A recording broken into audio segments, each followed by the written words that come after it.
புயலின் நடுவில் கலங்கும் வாழ்க்கை படகில் இயேசு துணையாய் வருவார்.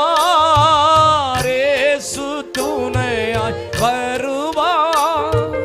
பாசத்தோடு காப்பார்.